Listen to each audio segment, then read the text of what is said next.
solusinya gitu. Pak Anies kalau misalnya dikatain gubernur nggak bener, banjir nggak beres, Formula E nggak jalan, nggak apa-apa. Kan katanya, bukan faktanya. Nggak apa-apa dong. Nggak, itu hak dia. Tapi kan sorry saya potong ya Pak ya. Saya coba menyerang Pak Anies. Tapi kan banjir masih Pak, faktanya. Ya. Loh kok iya? Iya, emang iya.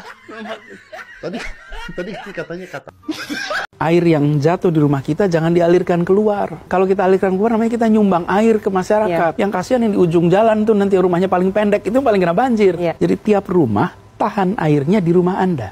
Zero runoff, nggak dikeluarin. Dengan cara apa? Bangun di situ sumur resapan. Sehingga air hujan yang jatuh ke atap itu tidak dialirkan lewat talang keluar, tapi alirkanlah ke lahan Anda sendiri.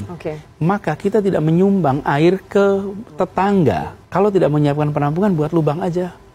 Itu yang kita biasa menyebut vertical drainage. Air itu ditampung sehingga tidak mengalir. Simple, cek yuk rumah kita. Apakah kita termasuk penyumbang air keluar atau tidak? Kalau termasuk, yuk kita berhentikan itu. Yuk kita bikin lubang. Sehingga kita termasuk, kalaupun ada banjir kita bisa bilang gini, kami tidak termasuk bagian yang nyumbang air. Anda tahu bahwa di media sosial Anda sering jadi olok-olok karena rekam jejak Anda. Anda kan selalu bilang, lihat rekam jejak aja. Dan kemudian di media sosial rekam jejak Anda yang ditampilkan itu yang buruk-buruk. Saya mulai dari sumur resapan. Dulu Anda bilang bahwa ini akan merupakan solusi untuk mengurangi banjir di Jakarta. Tapi kemudian yang muncul ke permukaan kan sumur-sumur resapan yang hancur lebur, berantakan, dan merusak jalanan. Dan itu menjadi bahan tertawaan. Bagaimana Anda menjelaskan soal sumur resapan yang Anda anggap sebagai solusi mengatasi banjir Jakarta ini? Jadi Jakarta itu adalah kota yang penuh dengan cekungan-cekungan, Bang. Karena itu kita punya banyak tempat yang dulunya rawa. Rawa bebek, rawa belong, rawa mangun. Itu semuanya adalah rawa-rawa, tempat yang rendah.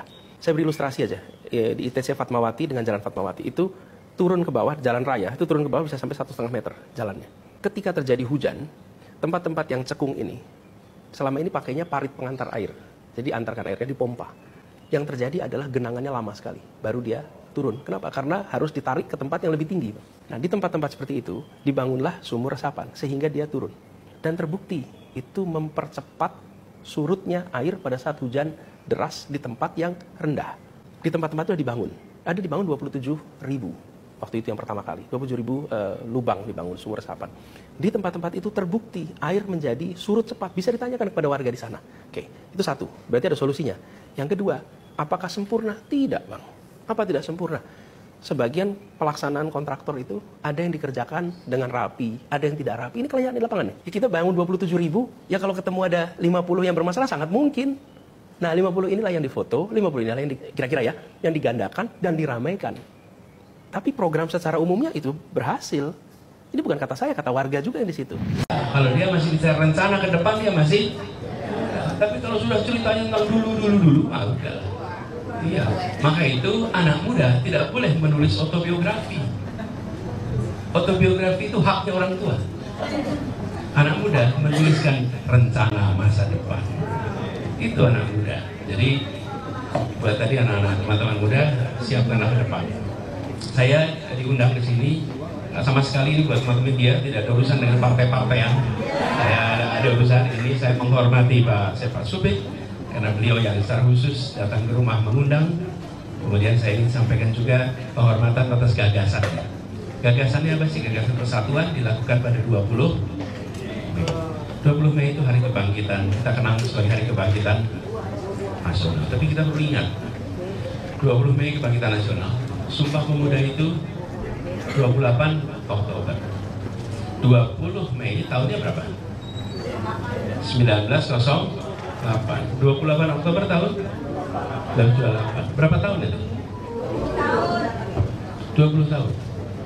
Kemudian dari 28 Oktober sampai 17 Agustus tahunnya berapa? 45. Berapa tahun itu? 17 tahun. Jadi dari 08 20 tahun baru Sumpah Pemuda. Dari 28 ke 45 17 tahun. Jadi kalau dari 08 sampai 45 37 tahun. Kita yang membahas bisa membahasnya dalam 5 menit. Peristiwa itu. Coba bagi yang menjalani 37 tahun menjalani perjuangan menuju kemerdekaan. diperlukan konsistensi, diperlukan ketahanan menghadapi suara kanan kiri. Bung, mana itu merdeka? Katanya tidak mau merdeka. Kapan? Saya bisa jawab. Saya bisa jawab. Tapi mereka yakin bahwa kemerdekaan itu akan terjadi, dan dalam perjalanan itu mereka berkumpul 28 Oktober itu 20 tahun kemudian membentuk gagasan yang namanya Indonesia. Apa gagasan itu? 3 hal. 1, tanah air, betul tidak?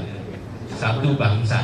Lalu yang ketiga, 1 bahasa bukan 1 bahasa ya, 1 bahasa persatuan. Karena kita semua banyak bahasa, tapi bahasa persatuannya satu, Indonesia. Apa yang membuat ini dahsyat? Yang nomor 3, bahasa persatuan, bahasa Indonesia. Bapak Pendeta Subit, Bapak berasal dari mana? Minahasa, bahasanya apa Pak? Minahasa, para Madan Kohan. Berasal dari mana Pak Madan? Sumatera Utara, bahasanya apa?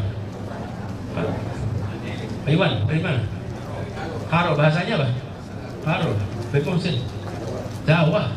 Oke, bayangkan kita tidak punya bahasa persatuan, di ruangan ini sedang pakai penerjemah kita. Ya, yang 1 bahasa Minahasa, 1 bahasa Karo, 1 bahasa Mandailing, bahasa Jawa.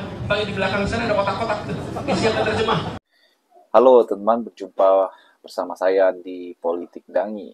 Luar biasa sekali ya, Anies Baswedan membungkam Deddy Corbuzier ya, dan Kick Andy teman-teman, dan niatnya mereka ingin memojokkan Anies ya, ternyata mereka yang akhirnya terpojok, otaknya tidak nyampai untuk memikirkan apa yang dikatakan Anies Baswedan ya. Mereka berniat memojokkan Anies tentang program Anies membuat sumur resapan ya. Kata Deddy Corbuzier ya, banjir di Jakarta itu tidak tertangani ya, banjir masih ada dan sebagainya. Dan itulah jawaban Pak Anies yang sangat jenius, sangat kalau kita mempunyai sakit hati tentu tidak akan bisa mencerna dengan baik apa yang dikatakan Anies, teman-teman. Nah, kali ini Anies Baswedan itu menyampaikan hal yang luar biasa, yaitu bahwa memang banjir di Jakarta masih ada ya, karena hujan dan sebagainya. Namun dibandingkan dengan tahun-tahun yang lalu ya sebelumnya, bahwa banjir atau air tergenang itu cenderung lebih cepat surutnya ya ketimbang periode-periode sebelumnya. Nah, itu membuktikan bahwa program sumur resapan Anies itu berjalan dengan baik ya. Dan itu bukti bahwa apa yang Anies kerjakan selama di Jakarta itu membuahkan hasil ya, walaupun banyak juga yang tidak suka karena Anies bekerjanya baik, programnya baik dan sebagainya. Dan kalau kita melihat ya kan di Pilpres yang lalu bahwa Deddy Corbuzier ini juga orang dekatnya Prabowo yang kemudian menjadi aparat negara ya. Deddy Corbuzier sekarang kalau nggak salah itu tentara tituler ya. Dan Anies Baswedan ya benar-benar mempunyai integritas yang luar biasa, teman-teman ya. Bagaimana ia bekerja sehingga membuat kita itu semakin yakin bahwa Anies membuat sebuah gebrakan yang luar biasa di Jakarta ya. Pembangunan JIS, kemudian Formula E yang berjalan ya beberapa waktu lalu, teman-teman ya, itu tidak mudah. Saya membaca daripada beritanya bahwa bagaimana sirkuit Formula E ini mereka kerjakan itu kurang lebih 50 hari dan itu selesai. Ini tidak mudah, butuh leadership yang luar biasa sehingga bisa membuat pembangunan ini cepat selesai, dan itu dikerjakan oleh Anies Baswedan dengan cepat, tuntas, dan sesuai dengan yang kita lihat saat ini ya, sirkuit Formula E yang dipakai berkelas dunia, teman-teman. Bagaimana menurut kalian?